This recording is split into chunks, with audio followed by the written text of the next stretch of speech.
Hello' guys, আমি দুয়োজনীয়ে একে ধৰণৰ চাদৰ মেখেলা পিন্ধি যাবলৈ ওলাইছোঁ যোৰহাটত অনুষ্ঠিত হোৱা শংকৰ সংঘৰ অধিৱেশনলৈ বুলি। এয়া চাওক, আমাৰ লগত আমাৰ লগৰ শিল্পীও যাবলৈ ওলাইছে। আমি অতি উৎসাহেৰে এয়া গৈ আছোঁ। সেই বাৰ্ষিক অধিৱেশনলৈ বাৰু আপোনালোকো গৈছিলেনে? গৈ যে কিমান ভাল লাগিলে এয়া চাওকচোন। ইমান আঁতৰৰ পৰাই গাড়ীৰ শাৰী আৰু কিমান যে মানুহৰ সমাগম। এই অনুষ্ঠানটিলৈ গৈ যে নিজৰে মনটো দুগুণে উৎফুল্লিত হৈ উঠিছে। কিমান যে মানুহৰ সমাগম চাওকচোন।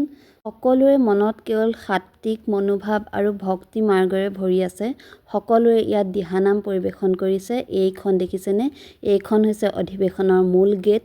আমি সেই গেটৰ মাজেদিয়ে সোমাই গ'লোঁ ভিতৰ ভাগলৈ। ইয়াত অহা সকলো ব্যক্তিয়ে চাদৰ মেখেলা, গামোচা, ধুতি, পাঞ্জাবী পিন্ধিয়ে আহিছে। সকলোৰে মনত এটি ভক্তিৰ মনোভাৱ।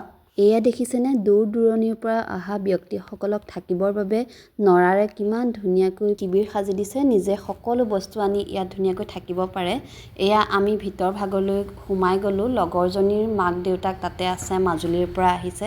ইয়াত প্ৰতিখন জিলাৰে প্ৰত্যেকটো শাখাৰে এটা এটা শিবিৰ স্থাপন কৰি দিয়া হৈছে। তাৰ পাছত আমি সোমাই গ'লোঁ বাণিজ্য মেলাৰ ফালে। কিমান যে নানা ৰকমৰ সামগ্ৰী, কাপোৰ।